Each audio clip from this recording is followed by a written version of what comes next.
gente vai falar agora um pouquinho também de envenenamento e intoxicação.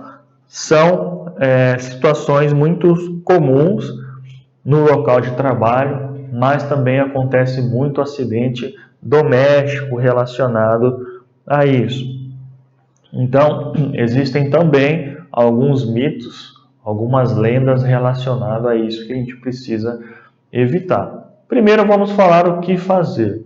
Então, procure ajuda médica imediatamente. Não dê nada para a vítima beber, água, leite, e também não provoque o vômito. Se for sobre a superfície da pele, elimine o material, o excesso desse material, e lave a pele com água. Se possível, guarde a embalagem do produto tóxico. Então, a gente precisa tomar alguns cuidados relacionados aí a envenenamento e intoxicação. A gente consegue fazer até uma prevenção antes para que isso não ocorra. Primeiro é procurar manter sempre os produtos nas suas embalagens originais. Não está reutilizando, por exemplo, embalagens de refrigerante, de suco para armazenar esses produtos. É onde a gente tem o maior número de ocorrências domésticas nesse sentido. Então tem uma garrafa de suco, de refrigerante ali, que às vezes a pessoa coloca ali um sabão líquido, um detergente, algum tipo de produto químico, e aí a criança, sem conhecer, sem entender, vê aquela garrafa com um líquido colorido ali, ela pode pensar que é um suco, que é um refrigerante, e vai acabar ingerindo aquilo.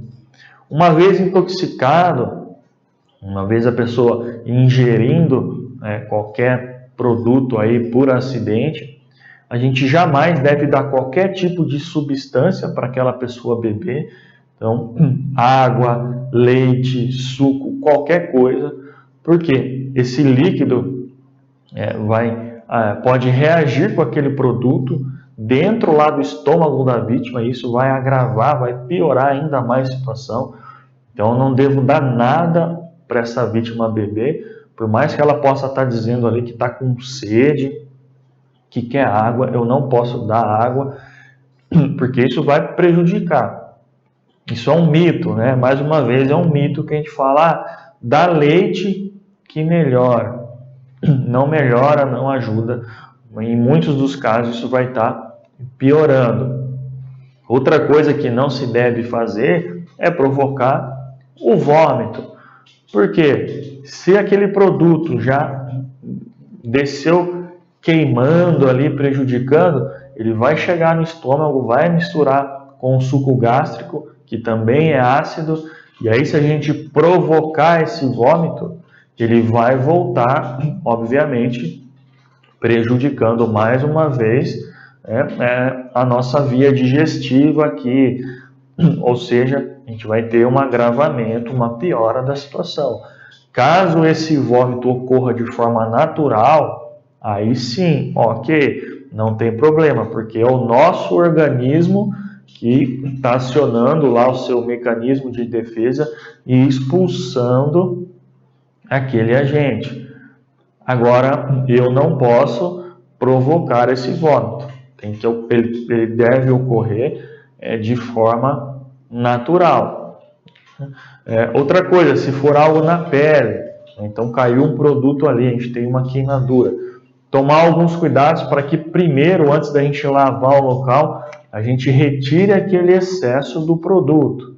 Então vou passar um pano, um papel ali para tirar o excesso, a maior parte, e aí sim eu vou também lavar o local. E é importante, mais uma vez, encaminhar o mais rápido possível essa vítima para um atendimento especializado.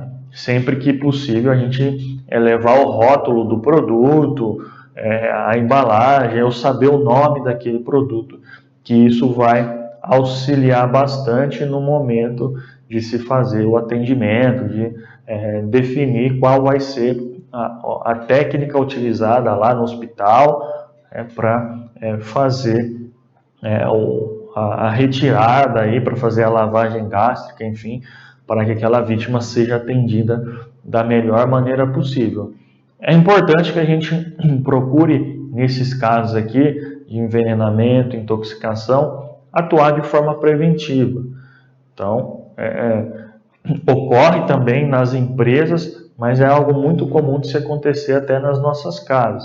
Então, procurar manter as embalagens dos produtos com o produto original ali, né, com o produto que é daquela embalagem, fora do alcance das crianças, principalmente das menores aí que não tem tanta noção. Lá no nosso local de trabalho, procurar verificar de que forma esses produtos estão sendo armazenados, na hora de fazer esse manuseio dos produtos, se estão utilizando todos os EPIs, evitar o consumo de bebidas e alimentos durante a utilização desses produtos.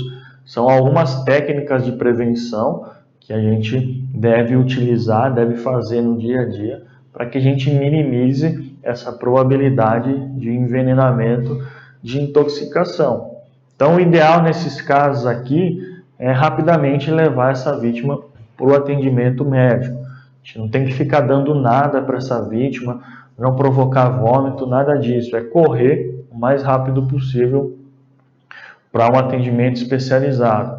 Dessa forma que a gente vai conseguir estar auxiliando a nossa vítima.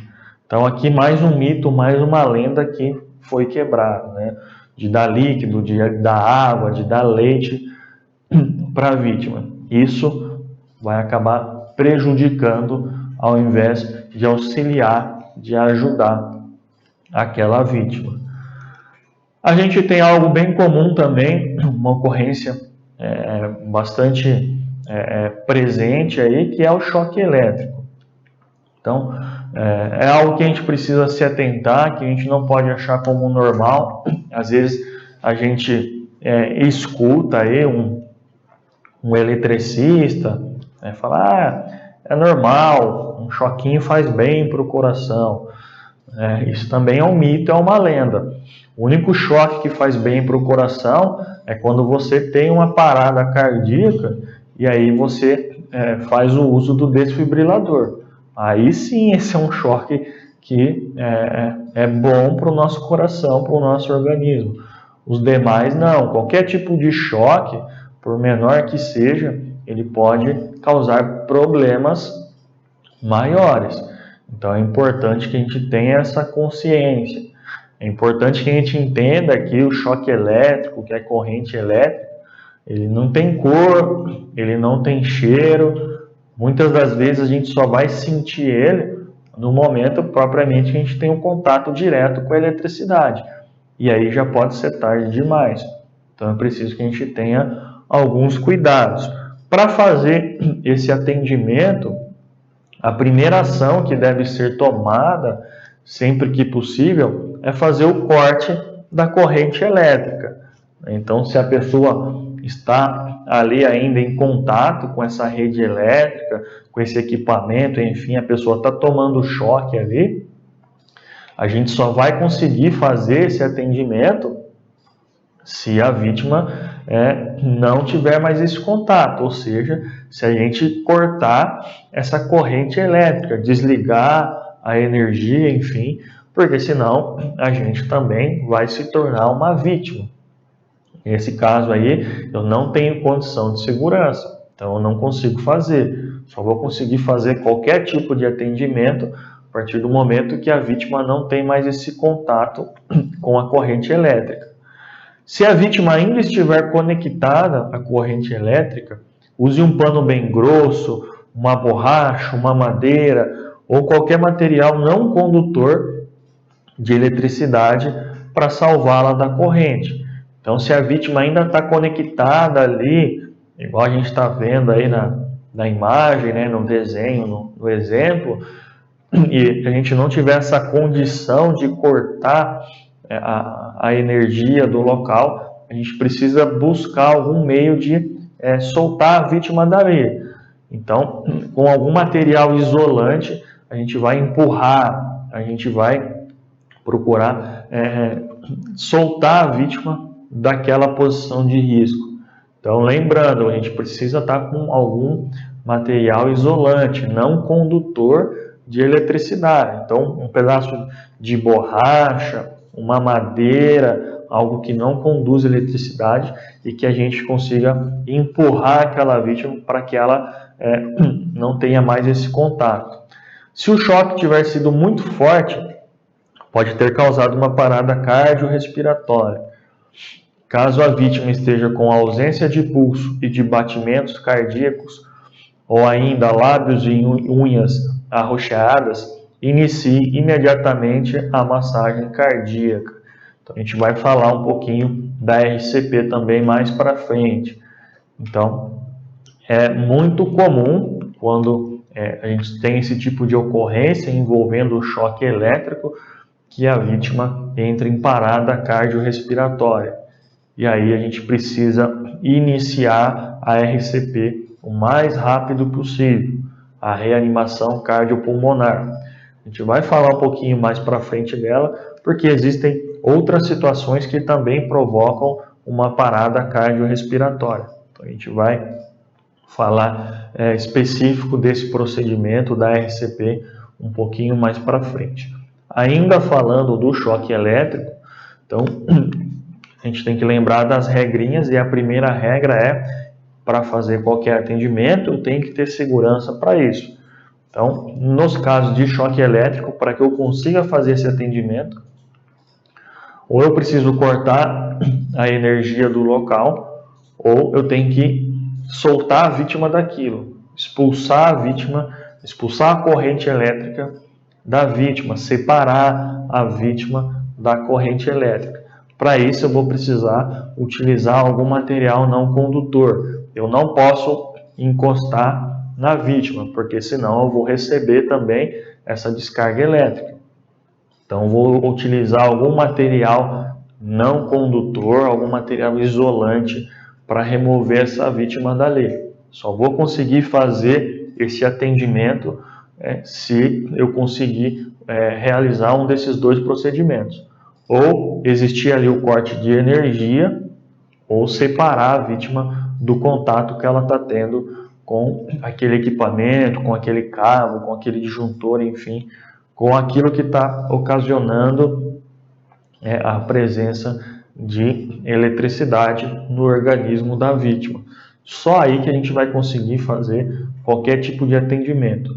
Tomar muito cuidado, porque a gente precisa, nesses atendimentos, nessas ocorrências, do apoio da equipe especializada. Eu preciso ter o eletricista ali, a equipe de manutenção, porque muitas das vezes a gente vai precisar desligar uma chave, mexer em algum painel, e aí a gente vai precisar desse apoio especializado. Então tem que ser algo muito rápido, né? Fazer esse acionamento da equipe especializada de uma maneira que rapidamente consiga cortar a eletricidade, ou está buscando ali algum objeto para fazer a remoção dessa vítima.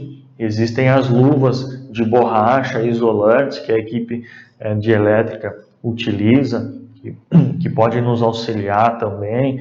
Enfim, a gente precisa ter materiais isolantes, não condutores, para que a gente consiga remover essa vítima.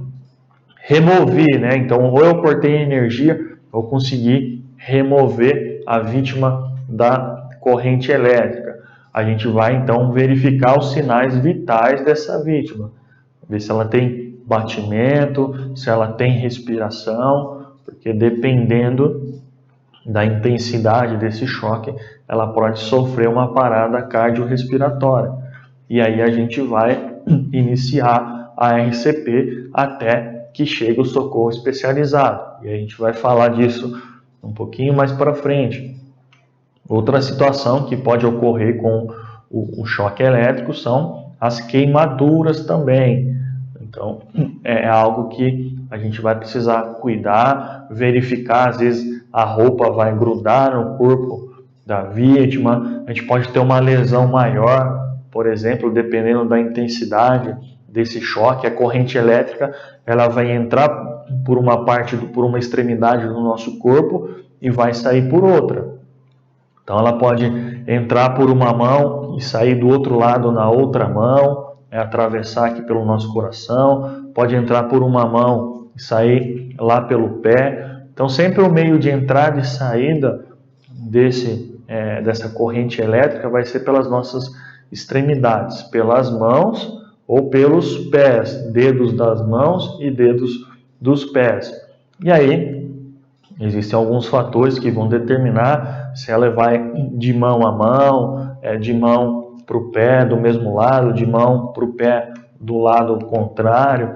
Enfim, isso vai fazer toda a diferença, se vai ser de pé para pé. Então, isso pode estar determinando quais são os tipos de lesões, de problemas que a gente vai ter. Por exemplo, de mão a mão aqui, atravessando pelo nosso peito, pode atingir o coração.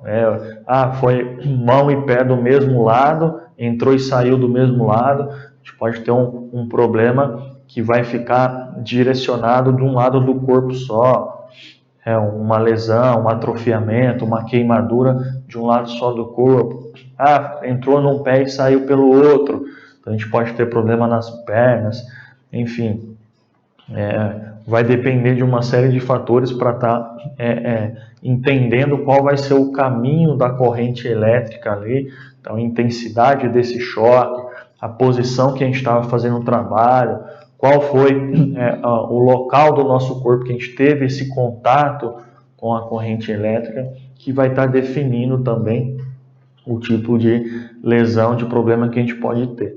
Então, eu conseguindo retirar essa vítima do local ou cortando a energia, a gente tem que verificar primeiro se ela tem os sinais vitais, então se ela está respirando e tem batimento.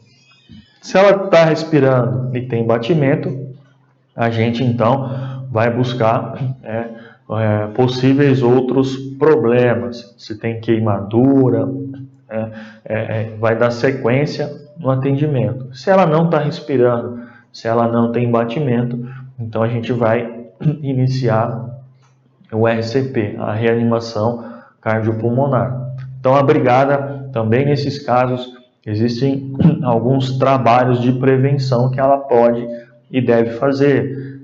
Procurar manter esse controle de somente os trabalhadores especializados fazerem qualquer tipo de intervenção que envolve eletricidade. Então só ter equipe de manutenção específica ali, o eletricista que pode fazer essas intervenções.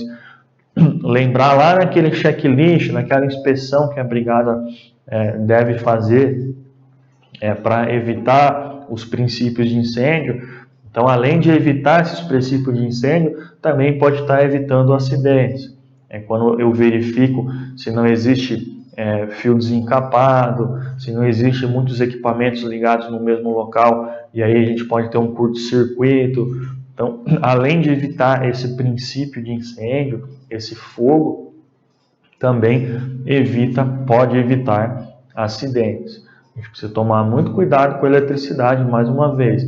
É algo que muitas das vezes não é fácil de visualizar, a gente não consegue sentir um cheiro ali, a gente só vai notar a presença da eletricidade no nosso organismo quando a gente encosta, quando a gente toca em alguma superfície que tem corrente elétrica ali. Então é muito perigoso e a gente não pode achar que isso é normal, que isso é natural. É normal tomar um choquinho. Não e não precisa ser um choque de grande intensidade aí. Choques menores também conseguem trazer transtornos para a nossa saúde. Então, é algo que a gente precisa se atentar, procurar não tocar diretamente na vítima que está ali sofrendo uma descarga elétrica, utilizar de recursos aí, de meios não condutores e isolantes para fazer a remoção. Lembrando que a primeira opção que a gente deve tentar é sempre desligar essa corrente elétrica. porque aí a gente vai ter mais segurança para fazer esse atendimento. Caso isso não seja possível, então a gente vai utilizar aí materiais não condutores, isolantes, para empurrar, para retirar a vítima dali.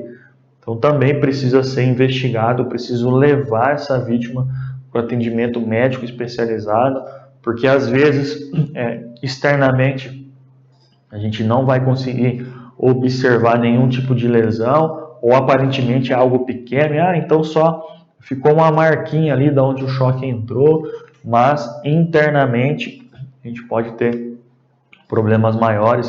Aquela corrente elétrica dentro do nosso organismo, ela tem a propriedade, muitas das vezes, de queimar, de cozinhar os órgãos internos. Então é extremamente importante que a gente leve essa vítima o mais rápido possível para o atendimento médico especializado, para um hospital, para um pronto atendimento, porque lá vão fazer todos os exames necessários para verificar realmente as condições daquela vítima. Então é algo muito importante, algo que a brigada tem que estar atenta nos momentos e ter o máximo de segurança possível para fazer esse atendimento. Lembrando aqui, a gente sempre precisa ter segurança para fazer qualquer tipo de atendimento. E nesse caso de choque elétrico, ainda mais a gente precisa estar atento a isso, porque senão facilmente a gente se torna uma vítima também. Então tem um cara ali acidentado, se não cortou a energia e a gente encostar ali, a gente pode também receber essa descarga. E aí vai ser mais uma vítima. Então, toma muito cuidado com esse tipo de ocorrência, que ela causa alguns tipos de surpresas desagradáveis se a gente não conseguir fazer esse atendimento da maneira correta. Existem também as hemorragias, então são sangramentos, a perda de sangue devido ao rompimento de um vaso sanguíneo. Pode ser das artérias, veias e capilares. Toda a hemorragia deve ser controlada imediatamente. A hemorragia abundante e não controlada pode causar a morte em 3 a 5 minutos. Então, o nosso corpo humano, ele possui aí de 5 a 6 litros de sangue, ou 7% do nosso peso. A gente consegue perder até 15% disso sem que tenha nenhum efeito imediato, mais nocivo. Acima disso, acima de 15%, o nosso pulso torna-se mais rápido e a gente começa a sentir alguns sintomas já, como tontura, irritação, frio. Consequentemente, aí a gente pode ter maiores problemas. Então, relacionado à hemorragia, existe algumas lendas também, alguns mitos que a gente precisa entender. Existia um procedimento que era padronizado antigamente em relação à hemorragia, que era o uso do torniquete. Para quem não sabe, o torniquete era uma técnica que a gente utilizava ali um pedaço de tecido e mais algum objeto, uma colher, um pedaço de madeira que servia como uma alavanca para que a gente torcesse esse pano ali e estancasse aquele sangramento. Ou seja, a gente ia cortar a corrente sanguínea. Então tinha uma lesão no meu braço aqui, tinha um sangramento, uma hemorragia, então fazia o torniquete um pouquinho mais para cima aqui, então amarrava um pedaço de pano aqui e torcia até que eu cortasse a corrente sanguínea. Ok, resolvia esse problema do sangramento, da hemorragia. Porém, se eu demorasse muito para chegar até ao local do atendimento médico especializado, aquela parte que não estava recebendo sangue mais, porque eu cortei, eu fiz o torniquete, necrosava. Ou seja, eu ia ter que amputar aquele pedaço do meu braço. E aí não vai ser exatamente onde eu fiz o torniquete, vai ter uma margem de segurança, eu vou cortar uns 2, 3 dedos acima. Então a vítima normalmente perdia o antebraço inteiro devido àquele torniquete. Então isso não é mais utilizado hoje em dia, somente em casos extremos, e aí quem faz isso é o bombeiro, é o SAMU, é o enfermeiro, quem tem aí todo o preparo técnico para fazer de maneira correta e mesmo assim somente em situações extremas. Hoje em dia a gente não mais utiliza o torniquete para primeiros socorros, somente quando eu não tenho outras opções. Então também isso a gente precisa esquecer, precisa retirar, porque é mais um mito. A gente pode estar agravando, piorando a situação da vítima. A gente sabe, como foi falado aqui, a gente perder uma quantidade excessiva de sangue, obviamente a gente vai ter problemas. A gente pode entrar em choque aí, vai ter uma parada cardíaca também e vir a óbito. Porém, existem as outras técnicas, sem ser o torniquete, que a gente consegue minimizar esse sangramento, essa hemorragia. Então, evitar o torniquete, porque é algo que a gente pode necrosar aquele órgão e aí piorar a situação. Chegar lá, vai ter que amputar, vai ter que tirar fora. E aí a gente não está seguindo o preceito do primeiro atendimento, que é estabilizar ou melhorar a condição da vítima. A gente pode estar piorando. Então, a gente precisa tomar muito cuidado. Então, quais são os sintomas dessa hemorragia externa? Então, a gente vai ter ali um sangramento visível. O nível de consciência é variável decorrente da perda sanguínea. Então, quanto mais sangue a gente perder, menos consciência a vítima vai ter. E também palidez da pele e mucosa, né? Então a gente está perdendo sangue e a vítima vai ficando ali mais branca. Qual é o atendimento então? Ah, Thiago, você falou que não pode fazer mais o torniquete. O que a gente deve fazer? Então, comprimir o local utilizando um pano limpo, uma compressa de gás, faixas e etc. Se possível, elevar o membro que está sangrando e não utilizar qualquer substância estranha para cobrir o sangramento. Então aqui a única recomendação é cobrir o local e pressionar com algum pano, com algum gás limpo. Então eu tenho um sangramento ali, eu vou pegar um pano limpo, uma gaze e colocar em cima e pressionar o local para diminuir aquela corrente sanguínea, mas não cessar de vez. Eu não posso cortar 100% ali a corrente sanguínea, porque aí vai necrosar. Então, por isso que a gente não faz mais o torniquete.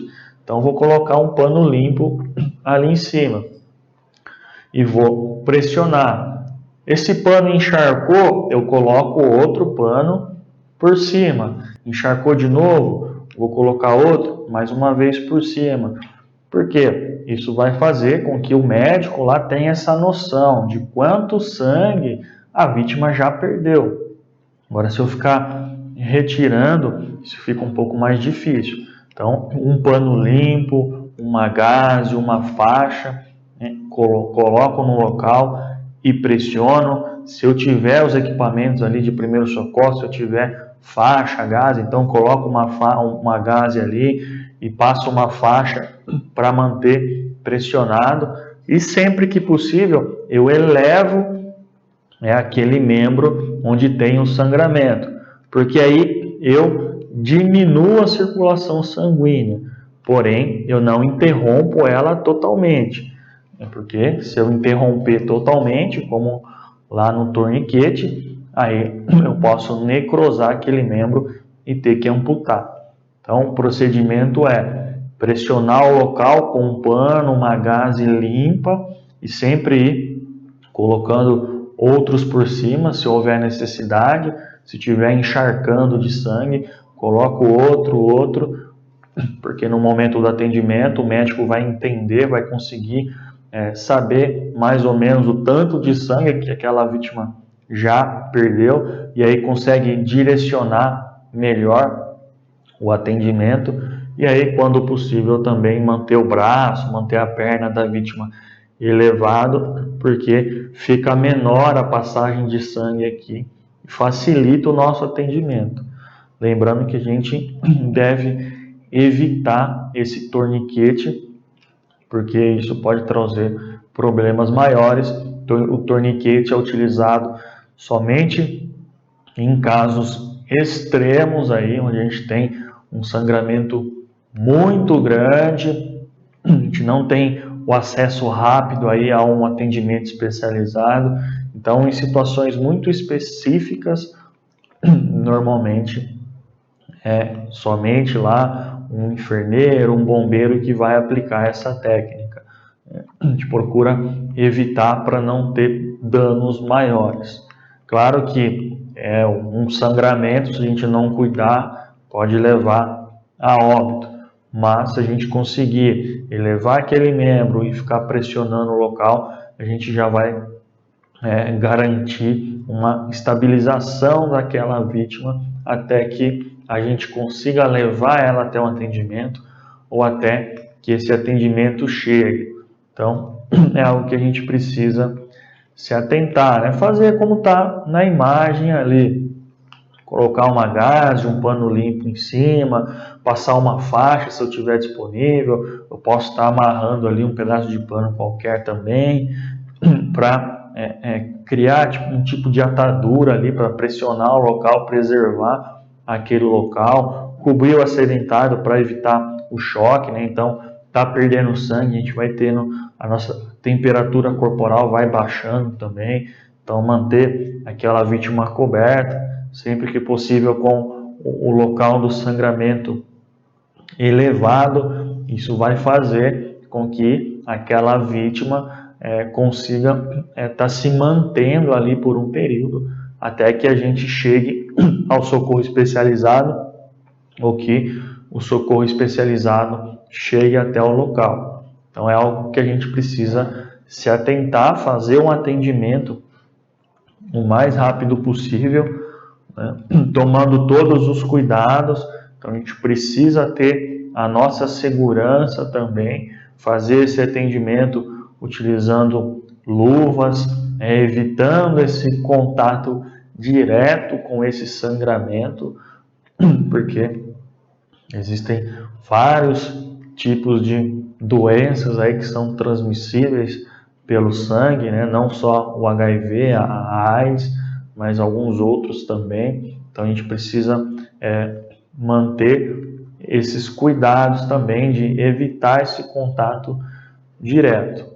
Mas conseguindo fazer esse atendimento com segurança, isso vai ser primordial para que aquela vítima se estabilize, né? Para que a gente consiga manter a vida da nossa vítima. Então, é um atendimento também extremamente importante. E a gente tem hemorragia interna também. É algo que normalmente, visualmente, a gente não vai conseguir presenciar, porque aquilo está interno, mas em alguns casos vai apresentar alguns sintomas, como mais uma vez uma certa palidez da pele e mucosas. A gente pode ter ali, às vezes, em alguns casos, a vítima também vai estar perdendo a consciência. Então a gente precisa procurar sempre entender o que está acontecendo ali naquela ocorrência, né? Qual foi o agente causador daquela lesão, se foi uma queda, se foi uma batida, se foi um corte, para que a gente consiga estar visualizando esses possíveis problemas. Bom, a vítima está inconsciente, então ela caiu de altura, por exemplo, ela está com uma mancha no corpo, enfim, para que a gente consiga pelo menos ter uma ideia do que possa ter acontecido. Ela está apagada, está inconsciente ali, pode ser que bateu a cabeça, pode ser que está com um sangramento, uma hemorragia interna, enfim, está com sangramento no nariz, na boca. São situações que a gente precisa procurar entender mais ou menos o que está acontecendo para fazer esse atendimento de forma rápida e eficiente.